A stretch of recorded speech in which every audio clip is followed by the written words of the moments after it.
Welcome everybody, so I am back and we're going to be bringing you guys a brand new movie review, and this is going to be for Lord of the Rings, The Fellowship of the Ring. Now, I am a huge fan of The Fellowship of the Ring. I actually have the One Ring itself in my possession, which is pretty cool because I hardly ever get to show this to you guys. Let's see if this can focus. There we go. On camera anymore. And this is one of my favorite objects that I actually have at my disposal, which is the One Ring from Lord of the Rings. Now, I got this from the Weta store online. You can buy the same ring that I have here online for about $100, and it's way worth it if you are a Lord of the Rings fan.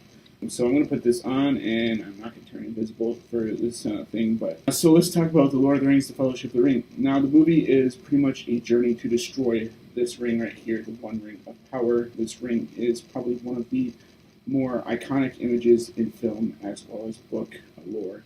And it is the quest to destroy the One Ring and drop it to the fires of Mount Doom.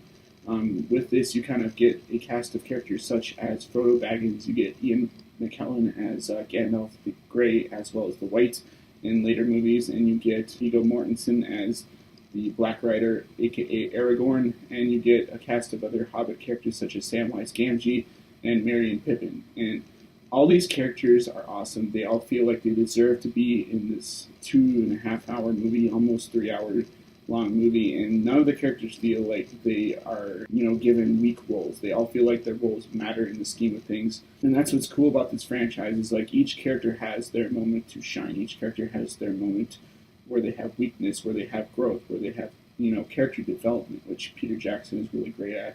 The visual effects in this movie are astounding. They shot this film in New Zealand, which is a place that I want to go visit at some point in time in my life, and one day hopefully I'll get there, but it's just a matter of money and saving up for it.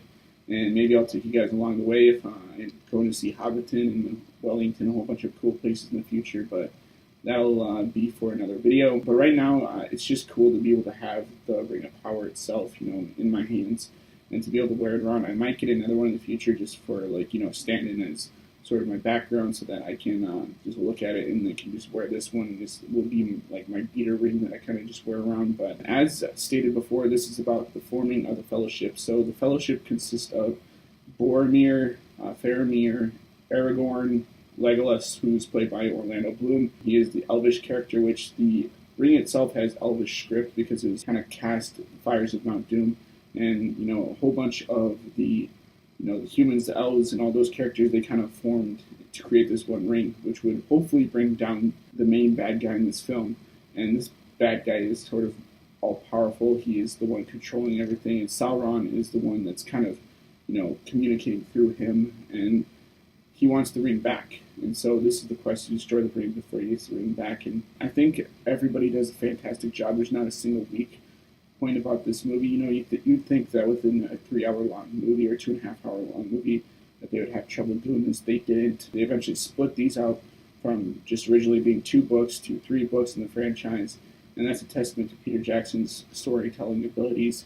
He does a fantastic job in these films. There's just a thing that flew by the screen. Hopefully it doesn't pick it up, but yeah, that's a testament to Peter Jackson's storytelling abilities. And they originally split this up between 2 books to 3 books to kind of make the story a little bit longer, so you guys could have a little bit more chances to get to know these characters. And I think each and every one of these characters deserves it. Tolkien makes fantastic books, and I actually own all the Tolkien Lord of the Rings movies. The only ones I don't own are the newer ones that are coming out soon, and that is just because they haven't been released. But if you haven't read the Lord of the Rings books, you should definitely read them. I'm being kind of vague in this review just because I want you guys to go out and see this. If you haven't gone out and see this, it's pretty easy to find these movies. You can buy them, the whole theatrical release on Blu-ray for pretty darn cheap at Target. And you can also find the extended editions for both The Hobbit and The Lord of the Rings as well for roughly around $100. And you won't be disappointed if you go for the extended cut, because these movies are some of the movies that I would consider go watch the extended cut for The Lord of the Rings, just because they offer a little bit more story detail.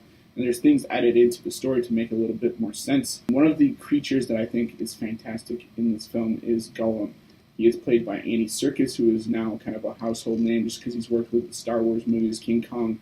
He's done pretty much everything, including Planet of the Apes. And Andy Serkis's performance capture is really what started sort of the whole digital revolution of people using performance capture. They used a little bit of that in the Matrix films, and that kind of started the whole trend of using it. But Lord of the Rings is kind of where you kind of see them go from using, just regular CG characters to using full-on motion capture for like video games and movies and stuff. Like that's the thing that kind of broke the barrier, I think, within the film industry. And his performance kind of lends to other characters such as the Cave Troll, which is another scene that I really, really enjoyed. Is when they're all kind of trapped in that sort of tomb area, and they later find out that there's nothing that they're looking for in there, and they're kind of like suckered into going down that hole, and they have to fight their way out and stuff. There's awesome scenes like that. There's scenes where, you see the Balrog in the first part of the film, and he's hunting down Gandalf, as well as the Fellowship, and they kind of go down this staircase, and it kind of breaks apart, and they have a scene where they have to like leap on top of the other staircase as the one that they're on is falling down in the chasm below. And then they're being chased by orcs and stuff at the same time. And then Gandalf is at that moment where you see the whole "you shall not pass" moment, which has become incredibly freaking famous, and rightfully so. That scene is awesome. And then you see the whip come around and grab him and take him down. And that leads on to the second movie, which I'm not going to spoil that until I actually review what happens in the second movie.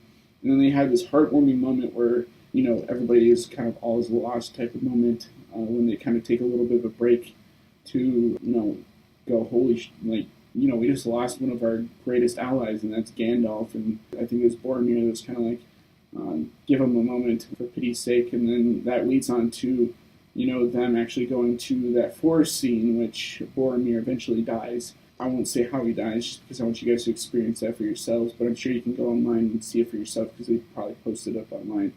But I would highly recommend that you guys go see this movie. This movie is fantastically made. The cinematography in this movie is great. I like seeing the sweeping shots of New Zealand as they're kind of flying by, on a helicopter, and they're shooting sort of the Fellowship running down the valleys and stuff. That's pretty cool. There's some pretty cool scenes on top of a mountainside where you see Frodo kind of tumble down, and then he loses the ring, which I'm wearing right now. I want to get the necklace and everything, but that's another $100. So maybe around my birthday or something like that, I might pick that up and have it so I can kind of wear this around my neck. But you see Boromir kind of pick it up and go, this ring is such a strange thing that like men should fight over something as small as this. And you see kind of turmoil that the ring is kind of taking on the Fellowship as it's kind of tearing people apart and making friends, allies, and stuff. And that's one of the side plots, is that this ring is kind of all-encompassing, that it can kind of break apart the Fellowship that's designed to kind of destroy this thing.